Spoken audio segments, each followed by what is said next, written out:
नई वाचा में कोई और मध्यस्थ या बिचवई नहीं है, न याजक है।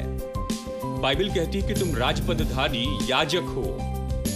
हम नए नियम के विश्वासी राजपदधारी याजक हैं। हमारा एक ही मध्यस्थ है परमेश्वर और मनुष्य में, वो है मनुष्य यीशु मसीह। This is my desire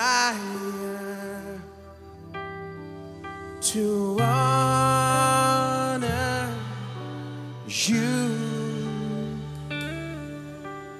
Lord, with all my heart. I worship you.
परमेश्वर चाहता है कि हम उसे जानें। परमेश्वर चाहता है कि नई वाचा का ये मुख्य लक्ष्य होना चाहिए, लेकिन बहुत से लोगों ने इसे कभी नहीं जाना और वो छोटी बात में ही खुश हो गए।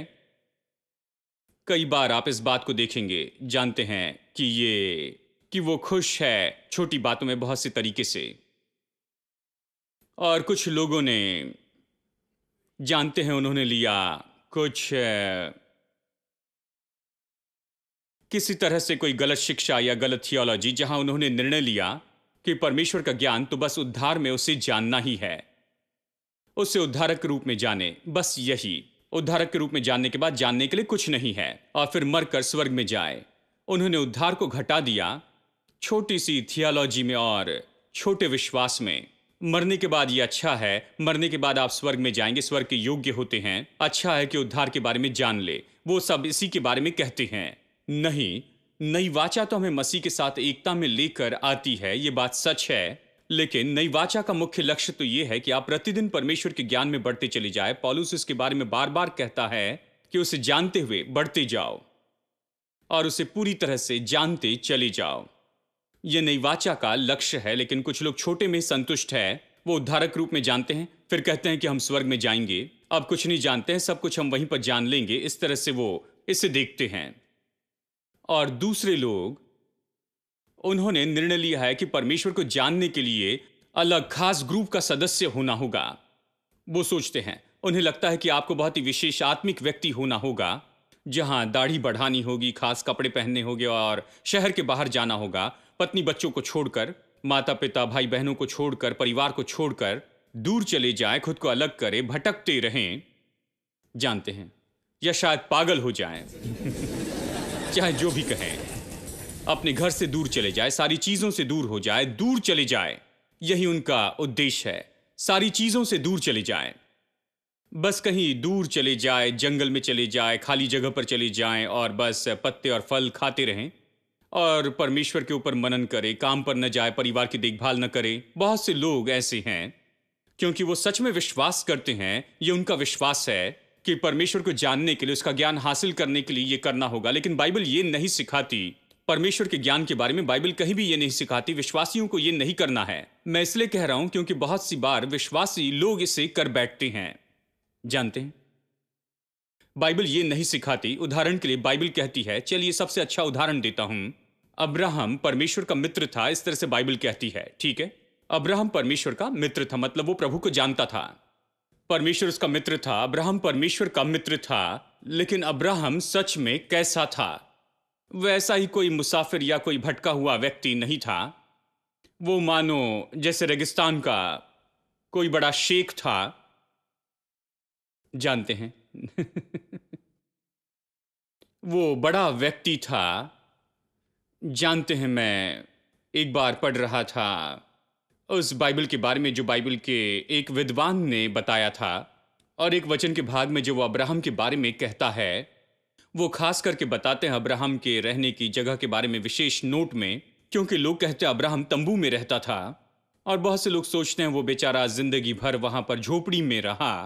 और तो फिर ये व्यक्ति आगे बढ़ते हैं और हमें बताते हैं कि उस नोट के नीचे बहुत बड़े पैराग्राफ में बताया कि वो किस तरह के घर में रहता था। निश्चय वो तंबू में रहता था, लेकिन उस तंबू में लगभग 25 कमरे थे।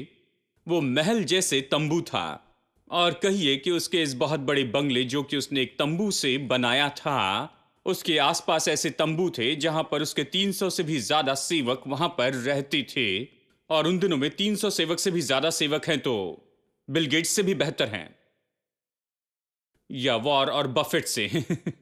मतलब इतने लोग उसके लिए काम करते थे। 300 लोग उसके सेवक थे, क्योंकि उसके पास में जानवर थे, भेड़ें थी, गधे और घोड़े थे, और जमीन थी, और एक तरफ खेती किसानी चल रही थी, और दूसरे काम चल रहे थे, और सैकड़ों लोग उसके परिवार के रूप में जी रहे थे।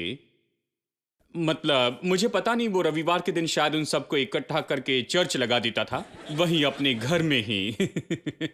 अब्राहम इस तरह से जीवन जी रहा था। वो अपने पत्नी के साथ, अपने परिवार के साथ, बच्चों के साथ रहता था, और वो परमेश्वर का मित्र था। कुछ लोग सोचते हैं यह असंभव है, अपनी पत्नी से दूर रहना होगा, परिवार से दूर रहना होगा। कुछ लोग तो ऐसा करते हैं कि शादी ही नहीं करते हैं क्योंकि प्रभु को जानना चाहते हैं। इस तरह की थियोलॉजी प्रचार करती हैं। और कुछ लोग तो शादी होने के बाद पत्नी को छोड़ देते हैं क्योंकि सोचते हैं पत्नी को छोड़ना बहुत बड़ी बात है, परमेश्वर के लिए छोड़कर जाना। तो वो लोग सोचते हैं कि ये तो परमेश्वर की बुलाहट है कि उसे जाने, तो वो इस तरह के खास समूह में जुड़ जाती हैं जो परमेश्वर को जंगल में जानना चाहती हैं। लेकिन बाइबल ऐसा नहीं सिखाती। अब्राहम परमेश्वर का मित्र था, परिवार के साथ वो रहता था, बच्चों और व्यापार के साथ जीता था, अपना काम पूरा करता था। उसके 300 कर्मचारी थे, पत्नी थी, बच्चे थे, और ये सब कुछ था। और वो इस संसार में अपना जीवन जी रहा था। मैं निश्चित जानता हूं कि सुबह उठता होगा तो निश्चय उसे ये सब कुछ काम करना पड़ता था। वो व्यस्त था, लेकिन फिर भी परमेश्वर का मित्र था। इसी तरह से बाइबल हमें परमेश्वर का मित्र होने के लिए कहती है, और इसी तरह से बाइबल सिखाती है कि हम परमेश्वर के साथ के संबंध में जीते जाएं। काम में कुछ गलत नहीं है, परिवार और बच्चों के साथ में रहना कुछ गलत नहीं, ये मत सोचिए। देखिए, एक भाई ने मुझसे कहा, देखो आपकी पत्नी है, आपके बच्चे हैं, ये सब हैं, लेकिन हमारे पास में कुछ नहीं। मैंने कहा, तो क्या आप घमंड कर रहे हैं कि आपके पास में कुछ नहीं है? ऐसे लोगों के लिए कोई खास मेडल मिलने वाला नहीं है, जानते हैं। लेकिन लोग इस तरह से सोचते हैं, हम सब कुछ छोड़कर आए हैं, हम यहां पर आए हैं, हम ये और वो नहीं करते हैं। लेकिन कोई फर्क नहीं पड़ता, परमेश्वर को जान सकते हैं। वो व्यक्ति परमेश्वर को जान सकता है पत्नी और बच्चों के बिना ही, बिना पैसों के और कुछ काम किए बिना वो प्रभु को जान सकता है। मैं परमेश्वर को जान सकता हूं काम करते हुए, पत्नी और बच्चों के रहते, दिन भर व्यस्त रहते हुए मैं परमेश्वर को जान सकता हूं। बाइबल इस तरह जानने के बारे में सिखाती है। आमेन। तो इसमें कोई गलत नहीं है। कोई भी आकर आपको ये न सिखाए कि आप अलग हैं, आप संसार के हैं, क्योंकि आपकी पत्नी बच्चे हैं और आप उनकी देखभाल कर रहे हैं। लेकिन हम ऐसे लोग हैं जो अपनी पत्नी और बच्चों का ध्यान नहीं रखते हैं। आपको शर्म आनी चाहिए। अगर पत्नी और बच्चों की देखभाल नहीं करते तो मैं यही कहूंगा। परमेश्वर को जानना इस तरह से नहीं है। परमेश्वर को जानना, परमेश्वर को कैसे जाने इसके बारे में बाइबल से अध्ययन करें। अब्राहम परमेश्वर का मित्र था। जब परमेश्वर सदोम और अमोरा को नाश करना चाहता था, उसने कहा, मेरे मित्र को बताता हूं। और जब उसने अपने मित्र से कहा तो उसका मित्र विनती करने लगा, क्योंकि उसने सोचा कि मैं प्रभु से बातचीत करूंगा, मैं इसे बचाने के लिए कहूंगा, अपने परिवार रिश्तेदारों को बचाने के लिए कहूंगा। और वो उससे प्रार्थना करता है और वो आगे जाकर सच में लूत के लिए वहां पर मध्यस्थी भी करता है और उसके परिवार के लिए भी, और सच में उनके जीवन को वो बचा लेता है। उसमें और परमेश्वर में मित्रता थी। परमेश्वर मित्र को बताए बिना कुछ भी नहीं करता था। मुझे बताना होगा, इस संसार में मेरा एक ही मित्र है। वो कहता है, मैं क्या करूंगा, उसे बताना होगा। हां, परमेश्वर का वो मित्र था। ठीक है। ये वचन 34, ये वाचा की प्रतिज्ञा है, उस शपथ के आधार पर जो परमेश्वर ने ली, जो लहू की वाचा पर आधारित थी। प्रभु ने कहा, मैं ऐसे करूंगा। नई वाचा में किसी को अपने भाई या पड़ोसी से नहीं कहना होगा कि प्रभु को जानो, छोटे से बड़े तक सब मुझे जानेंगे। ये मैं शपथ लेता हूं, मैं शपथ लेकर ये वादा करता हूं, मैं ये करूंगा। ये मेरी वाचा की प्रतिज्ञा है, मैं इसे जरूर करूंगा। वो कहता है कि मैं ऐसा करूंगा कि वो मुझे जानेंगे। पुराने नियम का वचन जो पिछले हफ्ते हमने पढ़ा, वो कहता है, मैं अपनी आत्मा तुम में डालूंगा कि तुम मुझे जानोगे। ठीक है। तो परमेश्वर ने खुद पर एक प्रोजेक्ट के रूप में ले लिया है कि उसे जानने में हमारी मदद करे। कि उसे जानना ये तो हमारा महान प्रोजेक्ट नहीं है, ये हमारा काम नहीं कि उसे जाने। और उसने ये सारी बातें अपने ऊपर में उठा ली और कि इस बात को निश्चित करे, और उसने इसके लिए प्रयोजन किया कि हम उसे जान ले। ये उसका काम है। बस हम ये जानते हैं कि हमारे जीवन का सबसे बड़ा लक्ष्य है। परमेश्वर हमसे बस यही तो चाहता है कि हम उसके पीछे चलने वाले हो जाएं। यानी सब मुझे जानेंगे, ये सबके लिए है। इससे कम में खुश ना हो। आपको जंगल में जाने की जरूरत नहीं कि प्रभु को जाने। आप जहां वहां जान सकते हैं, परिवार में, दोस्तों में, व्यापार करते हुए जान सकते हैं, किसी तरह से कुछ काम करते हुए परमेश्वर को जान सकते हैं, उसके मित्र हो सकते हैं। दूसरी एक बात, पुराने वाचा में मध्यस्थ होते थे और याजक थे जिनके द्वारा लोग परमेश्वर तक पहुंचते। भविष्यवक्ता बताते थे कि प्रभु ने क्या कहा। खुद प्रभु को नहीं जान सकते थे, दूसरों पर आधारित होना था। दाऊद के दिनों में जब उन्हें जानना था कि युद्ध में जाए या नहीं, तो वो जाकर भविष्यवक्ता से बातें करते थे। वो कहते, क्या युद्ध में जाए? भविष्यवक्ता कहता, नहीं, जाओगे तो हारोगे। या कई बार कहता, जाओ लड़ो। उसने प्रभु से सुना और राजा को बताया और दूसरों को बताया। लेकिन नई वाचा में कोई और मध्यस्थ या बिचवई नहीं है, न याजक है। बाइबल कहती है कि तुम राजपदधारी याजक हो। हम नए नियम के विश्वासी राजपदधारी याजक हैं। हमारा एक ही मध्यस्थ है परमेश्वर और मनुष्य में, वो है मनुष्य यीशु मसीह। हमें किसी पर आधारित नहीं रहना है कि कोई हमें परमेश्वर के पास ले जाए। और बाइबल इस तरह से बताती है। मेरे साथ में देखिए, इब्रानियों अध्याय 4 और इफिसियों अध्याय 3 से। आइए इन दो वचनों से हम पढ़ते हैं। इब्रानियों अध्याय 4 वचन 16। इसलिए आओ हम अनुग्रह के सिंहासन के निकट हियाव बांध कर चले कि हम पर दया हो और ये अनुग्रह पाए जो आवश्यकता के समय हमारी सहायता करे। हियाव बांध के चले कहता। अब देखिए अध्याय 3 यहां इफिसियों में, इफिसियों अध्याय 3 वचन 12। इफिसियों अध्याय 3:12, जिससे हमको उस पर विश्वास रखने से हियाव और भरोसे से निकट आने का अधिकार है। इब्रानियों में कहता है हियाव से आए, हियाव से परमेश्वर की उपस्थिति में आए। ठीक है।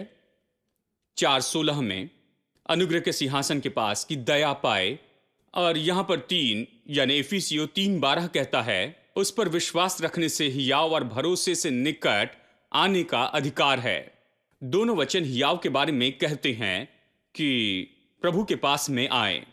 इब्रानियों कहता है हियाव से परमेश्वर के सिंहासन के पास में आए। इफिसियों कहता है कि हमारे पास में हियाव है मसीह में हमारे विश्वास के कारण। अब ये किसके बारे में कह रहा है? हम लोग विश्वासी जो मसीह के बाद में 2000 साल बाद में जी रहे हैं, हमें इसे आसानी से समझना मुश्किल होता है क्योंकि ये लिखा गया है यहूदी लोगों की सोच को विचार में रखते हुए। खास करके इब्रानियों की किताब में आप बहुत सी यहूदी विचारधारा इन वचनों में देखेंगे। वो उन लोगों को लिख रहा था जो यहूदी तरीके जानते थे। याद है मैंने आपको तंबू के बारे में बताया था जहां महायाजक साल में केवल एक बार महापवित्र स्थान में जा सकता था। अनुग्रह के सिंहासन के पास में, वो तो दयासन के पास में साल में एक बार जा सकता था जो महापवित्र स्थान में हुआ करती थी। सभी लोग नहीं जा सकते थे वहां पर। सब लोग तंबू के बाहर ही वहां पर पुराने नियम के समय खड़े रहते थे और राह देखते थे कि याजक जो कि उनका प्रतिनिधि था कि एक मनुष्य सभी लोगों के लिए सब कुछ कर दे, दूसरे नहीं जा सकते थे। वो इसके आदी थे। यानी जब वो वहां पर भवन में आते थे तो बाहरी आंगन ऐसी जगह थी जहां पर वो रहते थे। वो वहीं पर खड़े रहते, जानते थे कि वो अभी आगे नहीं जा सकते हैं। वो जानते थे ये गंभीर बात है।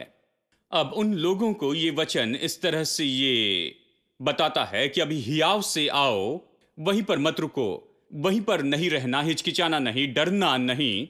ये पहले जैसे नहीं है कहता है, तो अब हम समझते हैं ये पहले जैसे नहीं। हियाव से आओ कहां? अनुग्रह के सिंहासन के पास परमेश्वर की उपस्थिति में, महापवित्र स्थान में, क्योंकि अभी कोई समस्या नहीं है। परमेश्वर ने इसे निपट लिया है। पर्दा फट चुका है, पर्दा 2 भागों में बट गया और इसलिए बड़े हियाव से अनुग्रह के सिंहासन के पास में आओ, उस दयासन के पास में कि तुम दया पा सको। अपनी जरूरत के समय में तुम अभी आ सकते हो। पहले तो महायाजक साल में एक बार ही जा सकता था, अभी तुम हियाव से आ सकते हो। यानी इस संसार में मध्यस्थ के बिना ही, इन याजकों की मदद लिए बिना अभी हम यहां पर सीधा जा सकते हैं परमेश्वर की उपस्थिति में, क्योंकि यीशु ही मध्यस्थ हो गया है। वही तो वो बलिदान हो गया, वो हमारा महायाजक हो गया और हम याजक हो गए। इसलिए बड़े हियाव से हम जा सकते हैं परमेश्वर की उपस्थिति में। हम अभी जा सकते हैं, हमें और कोई नहीं चाहिए। अब यिर्मयाह 31 में चलते हैं, हम इसे पूरा करेंगे। और ये कहता है तब उन्हें फिर ये एक दूसरे से न कहना पड़ेगा कि यहोवा को जानो। दूसरे शब्दों में ये तो इस तरह से सुनाई देता है कि तुम्हें प्रभु को जानने के लिए शिक्षा नहीं चाहिए। ये कहता है कि कोई अपने पड़ोसी या भाई को नहीं सिखाएगा कि परमेश्वर को जानो। तो इसका क्या मतलब है? ये मतलब है कि शिक्षक नहीं चाहिए। देखिए, आपको बाइबल पढ़नी होगी। जब बाइबल पढ़ते हैं तो एक दूसरे के साथ में इसकी तुलना करें। ठीक है, आप इसे यहां पर पढ़ते हैं। फिर इफिसियों 4:11 में आप पढ़ते हैं, ये कहता है मसीह उठाया गया और मसीह जो ऊंचा उठाया गया उसने कलीसिया को दिए प्रेरित, भविष्यवक्ता, प्रचारक, पास्टर और शिक्षक। क्यों? अगर सिखाने के लिए कोई नहीं चाहिए, शिक्षक नहीं चाहिए, तो परमेश्वर ने चर्च को क्यों बनाया है? यीशु ने कहा इस चट्टान पर मैं अपना चर्च बनाऊंगा, और उसने प्रेरित, भविष्यवक्ता, प्रचारक, पास्टर और शिक्षक वहां रखे। क्यों? अगर नहीं चाहिए तो क्यों कहा? यहां पर इसका अर्थ था कि इन बातों को सिखाया जाएगा और पास्टर शिक्षा देंगे और ये सब। तो फिर इसका मतलब क्या है? यहां पर यह कहता है कि कोई मनुष्य अपने पड़ोसी से यह नहीं कहेगा कि यहोवा को जानो। इसका मतलब है ये पास्टर जो अभी शिक्षा दे रहे हैं, मैं यहां पर सिखा रहा हूं, मैं पूरी तरह से पवित्र आत्मा पर आधारित हूं कि मुझे सच्चाई बताए और उसमें मेरा मार्गदर्शन करे कि मैं आकर आपको सच्चाई के बारे में बता सकूं। मैं सच्चाई के लिए पवित्र आत्मा पर आधारित रहता हूं। लेकिन ये तो आधारित रहना केवल मेरे लिए नहीं है, लेकिन आप भी पवित्र आत्मा पर आधारित रहते हैं। जैसे आप यहां पर बैठकर सुनते हैं, आप बस इसलिए इस पर विश्वास नहीं करेंगे क्योंकि सैम चेलेदुराई ने कहा चाहे ये जो कह रहे हैं वो सही हो, लेकिन आप पूरी तरह से मुझ पर आधारित नहीं। प्रभु ऐसा ना करे कि आप मुझ पर आधारित हो और किसी तरह से आप कुछ भी न जाने, चाहे वो सच हो या ना हो, नहीं तो फिर मुश्किल हो जाएगी। क्योंकि जो मैं चाहूं वो प्रचार कर सकूंगा। आपके अंदर में पवित्र आत्मा रहता है, जिसने मुझे सिखाया है, वो अभी आपको भी सिखा रहा है। जो सच्चाई में मेरी अगुवाई करता है वही है जो आपकी भी सच्चाई में अगुवाई करता है। तो जब मैं प्रचार करता हूं, मैं वो प्रचार करता हूं जो उसने मुझे दिखाया, जो उसने मुझ पर प्रकट किया और जिस सच्चाई में उसने मार्गदर्शन किया, और इस आशा के साथ में कि पवित्र आत्मा आपका मार्गदर्शन करेगा, अगुवाई करेगा और अपनी आत्मा के द्वारा वही सच्चाई आप पर भी प्रकट कर देगा।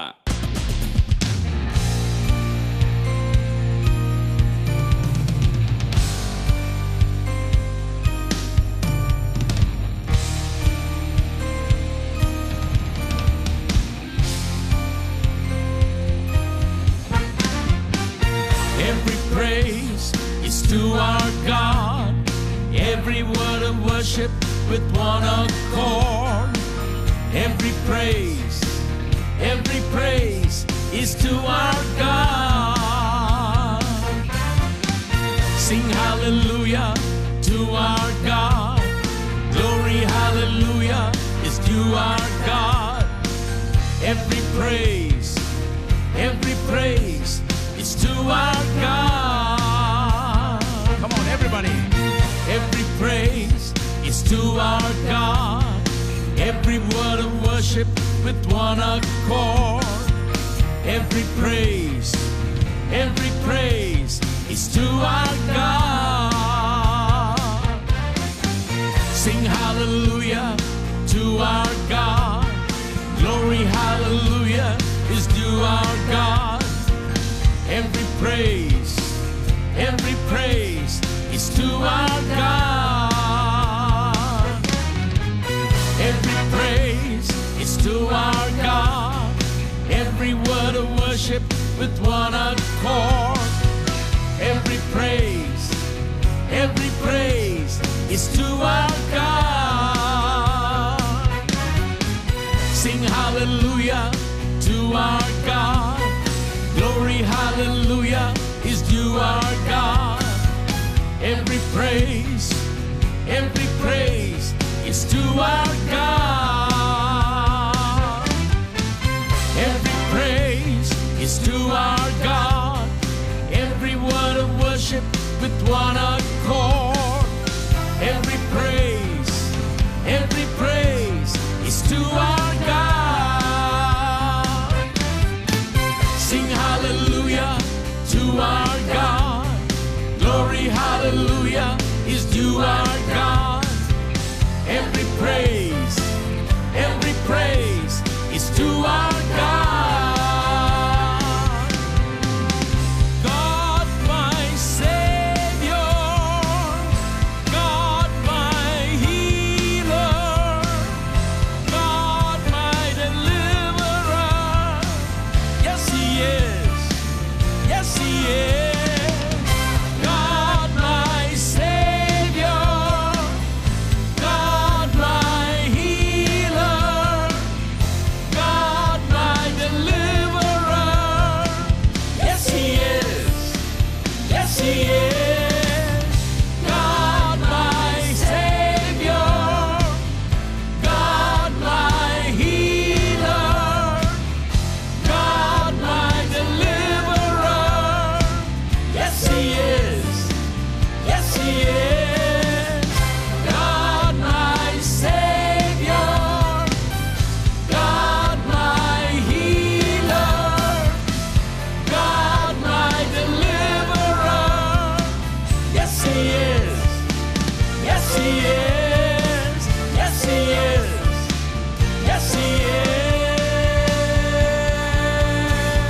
Every praise is to our God.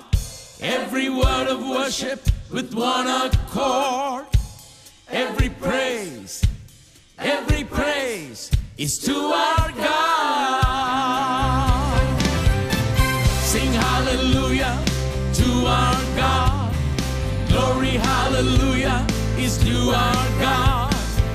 Every praise is to our God. Every praise is to our God. Every word of worship with one accord.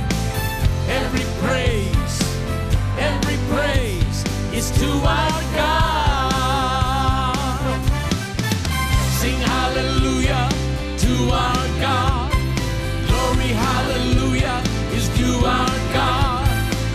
Every praise, every praise, every praise, every praise, every praise, every praise, every praise, every praise, every praise, every praise, every praise, every praise, every praise, every praise is to our God.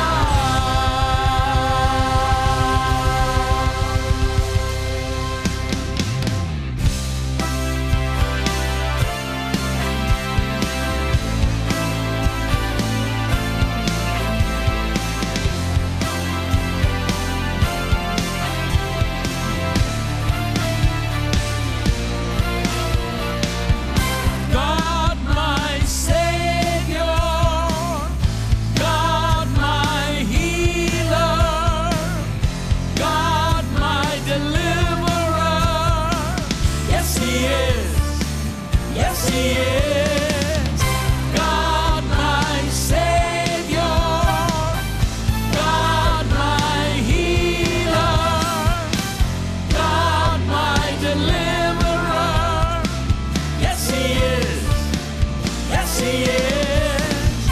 God my Savior, God my healer, God my deliverer.